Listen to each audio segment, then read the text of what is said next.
Today I want to talk about some underappreciated elements of Psytrance. There's really three categories in my opinion that fall under this, and those are the atmospheres, the pads and the effects. I know everybody is looking for a crazy synth sound or a nice little vocal, and of course the kick and bass and the drums get their fair share of attention too. So let's dive into this project over here, and I'm going to show you a bunch of different examples of them, and I'll explain how I use them and sometimes also how to make them. I say sometimes because often I use samples or other methods that I cannot really explain as like a synth being made in a way. But of course there's also sounds with just a patch that I can explain, so when it's appropriate we'll dive into that. So I'm going to start on the top over here, and this is where some of my atmospheres live. This is actually my one-shots group, so most of the stuff over here is either melodic stuff or very short snippets of synths to make certain parts of the track more interesting. Now in a different project I did do a video on how I make all of these things, but today we're just going to focus on the atmospheric part. And I guess there's a few categories. There's stuff like this, for example.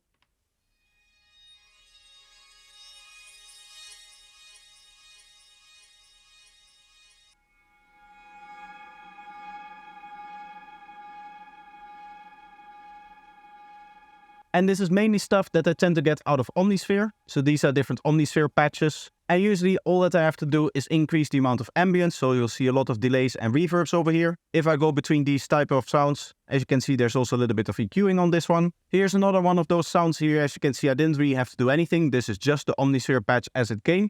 I believe the only thing that I actually changed about this patch is just the release, so that we have this very long tail over here.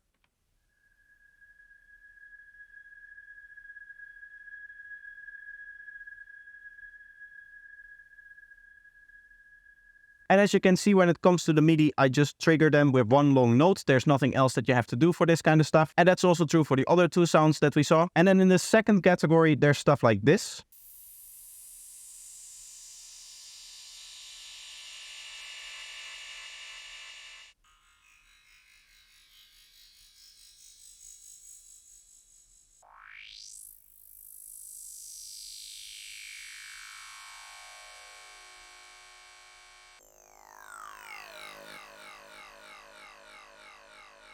And these are the more synthetic type of atmospheres. As you can hear, they're much sharper and there's a lot of movement in the sounds. And it's nice to have this contrast between the very natural sounds that we heard before and these more synthetic sounds. When it comes to actually placing these in the track, I'm not going to dive too much into it. I do actually have a video on that topic, of course, so if you're interested into finding out more, make sure that you check that one out. There should be a card somewhere on the screen, so there will also be a link available somewhere in the bottom of the description. So once you finish watching this video, you can watch that one, of course. Anyway, when it comes to making these kind of sounds, this is all done in Serum. As you can see here, we have just one of the patches. You can see that this one I started off very simple with just a saw wave. The reason why we can use this kind of saw wave for that very synthetic sound is because we have this massive click over here. So we get that very sharp kind of texture that we want straight out of the saw wave. So that's this last one over here that we heard.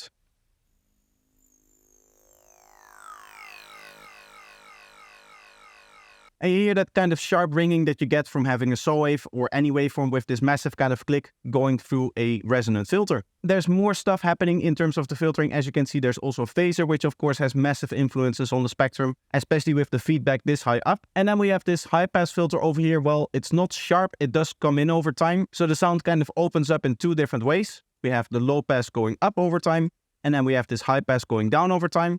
And then in between those, there's the phaser, for which the frequency is also going down, which you can see over here. In fact, here I have all of the different automations. This one is a duplicate, so we can remove that. Here's another example of this kind of sound.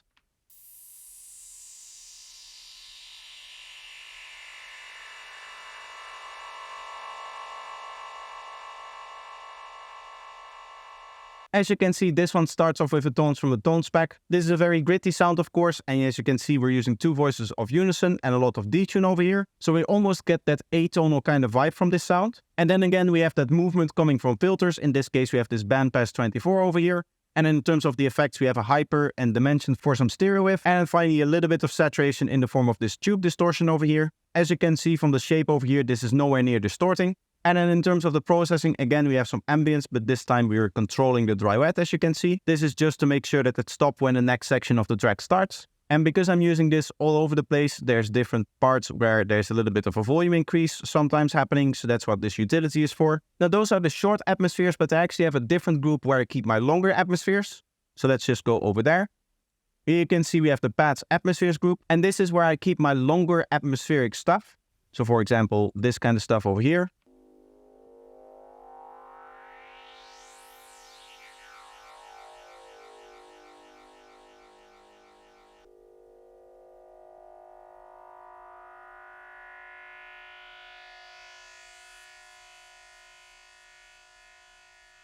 There we have some more synthetic stuff, but just much longer. And here we also have some different atmospheres coming from Omnisphere. Again, it is the same idea in that I just have an Omnisphere patch. This time it is frozen. The reason why I sometimes do that has to do with when I want to warp stuff or when I want to process it further and I want to see what the waveform looks like, for example. But the idea is the same in that it's just an Omnisphere patch. In this case, again, it's just much longer than the stuff that we saw in the one-shots group. The one-shots group really is for the shorter kind of stuff that is like a detail thing. And this is more for something that really progresses the track and really adds to the flow of it in terms of maybe from section to section or just on a longer basis. So that is why I like to have the distinction, and this is also where the pads are, which is other elements that tend to play on for very long. But the atmosphere stuff sounds somewhat like this.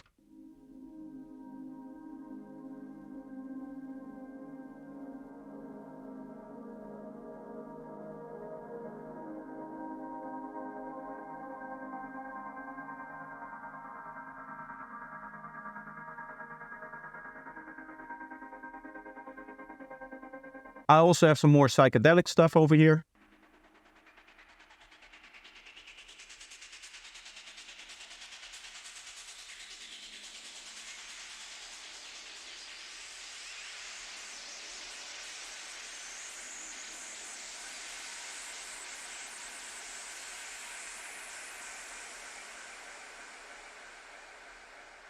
Honestly, I have no idea how I made that, but it sounds very, very crazy. And this is more of like a background detail kind of sound in this part of the track.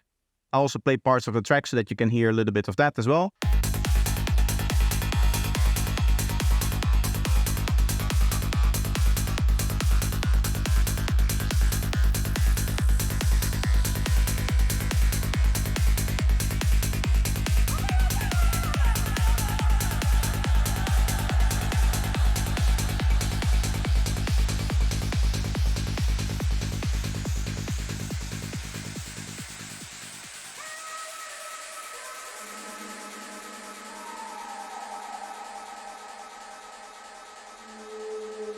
As you can hear, it layers very well with this sound over here.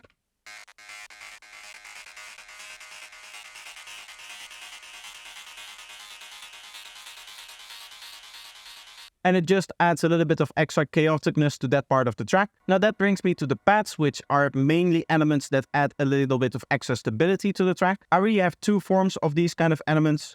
We have the main synthetic pads over here. These are again stuff that I usually get either from Serum, just by synthesizing it myself, or through Omnisphere. In this case, all three of the sounds that we hear in this part are coming from Omnisphere.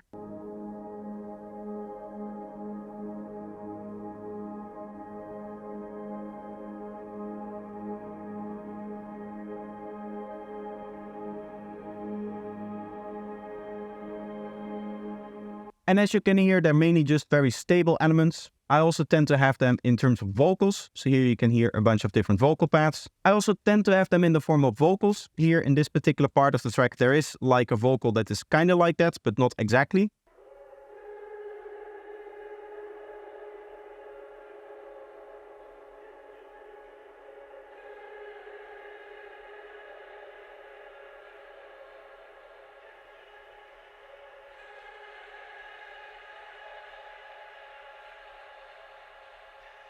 It does look like I have some very long MIDI clips over here, but these are MIDI that were used for various types of processes.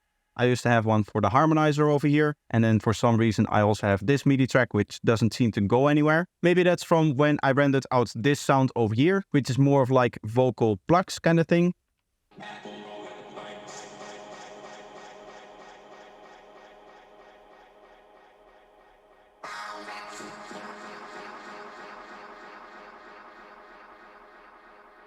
You can almost classify this sort of thing as more of a one-shot. I have some more of those kind of textured vocals like this over here.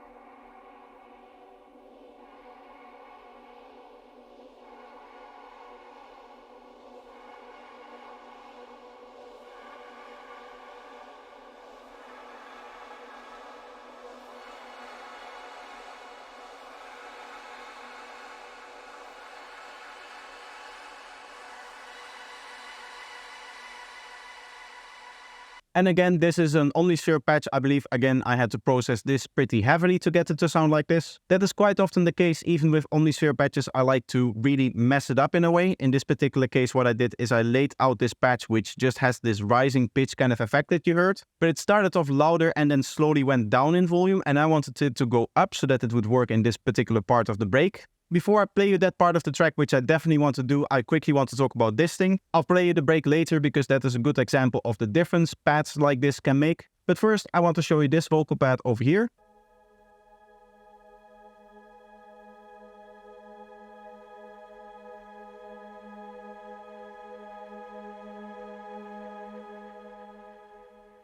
This is just kind of like a chord stack, as you can see over here. And again, for this sort of stuff, I use Omnisphere. These are like the vocals that sit in Omnisphere. You have all of these different choir samples that you can use, and these are really nice because they're a very stable sound. So now, as promised, I'll play you the break. I'll first play it without any of the pads. So I'll also turn off these textures over here. And then we can start from here and have a listen.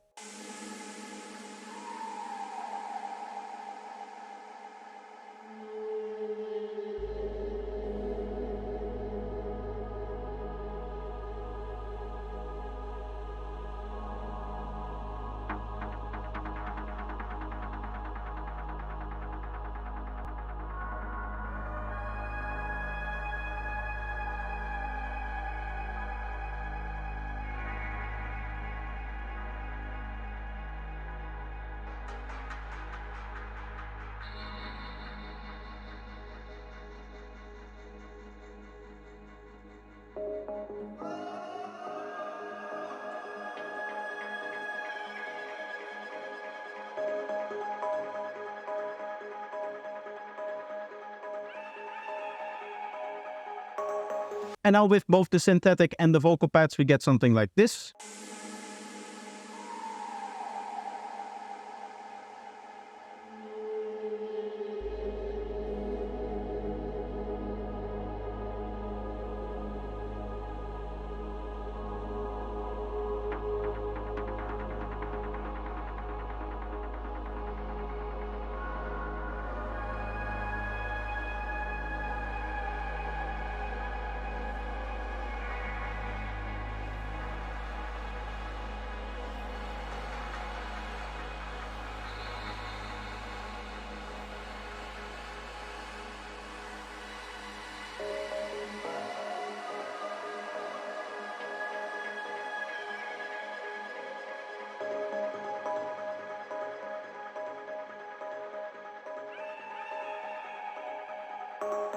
Actually, the drop is very nice, but I'll talk about that in a different video. So if you're interested in that, make sure that you're subscribed. The last sounds that I want to take a look at are the effects, and mainly stuff like risers and downlifters. I do have some oddities over here, for example, something like this.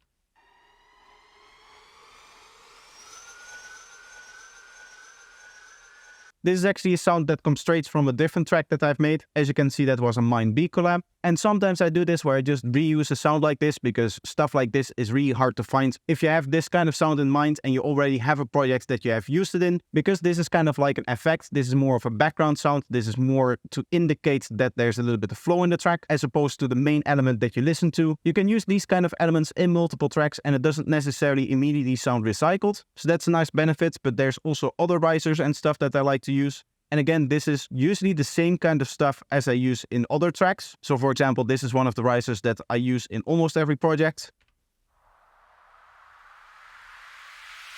It's just a very simple noise sweep that allows me to go back into a drop or something like that. But sometimes I also like to synthesize stuff like this one over here.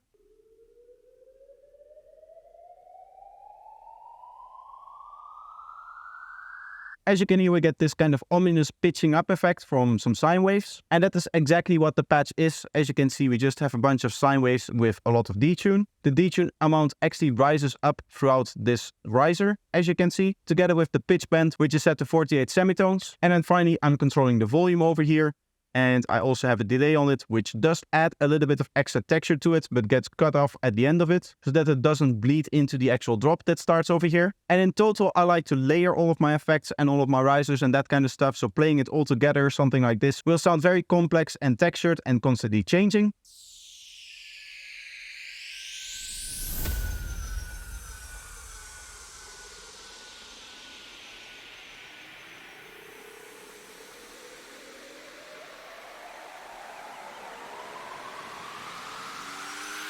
And as you can imagine, these elements really massively contribute to the flow of your track.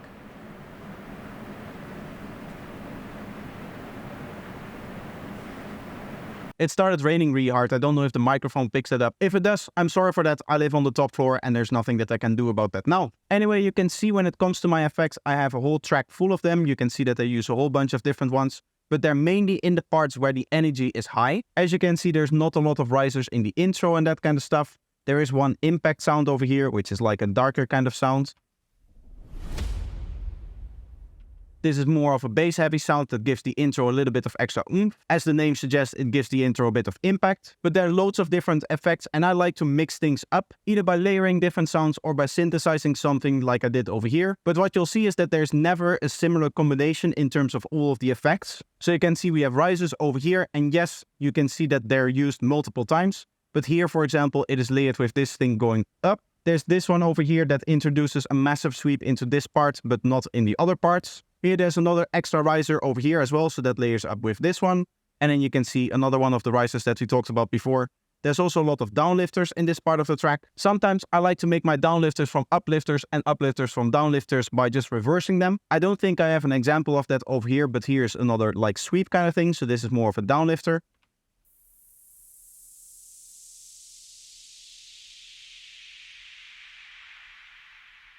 Here's another one of those.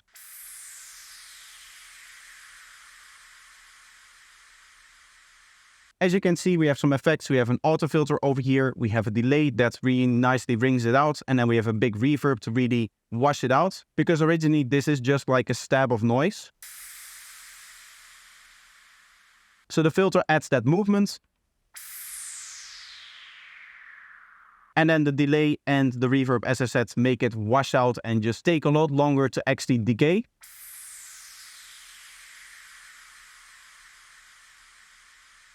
Because what I found for Psytrance, because of the drop length being so long, it tends to be the case that you want your downlifters and risers to be a bit longer than in other genres, just because they need to cover much more space from section to section. So as you can see, this is 16 bars plus another 8 bars. So a downlifter that takes up a lot of this space really makes it so that the energy kind of slowly flows down over time, as opposed to not having this. If you play this part of the track without this effect, you can hear that the energy really immediately kind of steps away to the lower part. For this example, let's turn this one off because, of course, this is also taking a long time to go down. So if you just listen to this thing,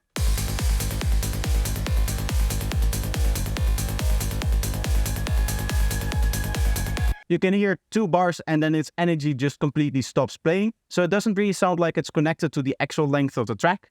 And that is where these techniques come in, that just extend it. So now you can hear that it fits much better into the actual length of the track.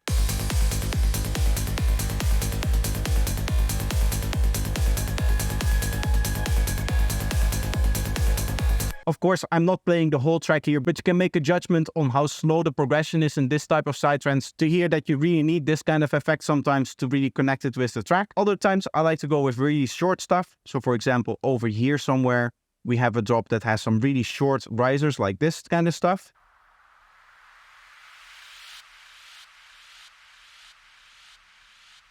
Or even shorter like this thing over here.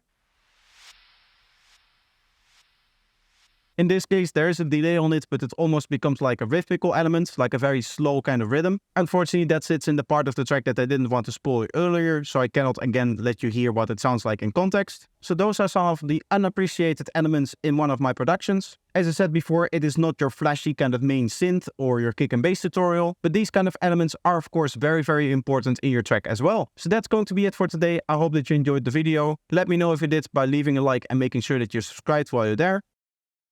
Another way to support the channel is by checking out some more of my content, so there will be 2 videos up on the screen right now. So just pick one and enjoy watching, and I hope to see you in the next one. Bye bye.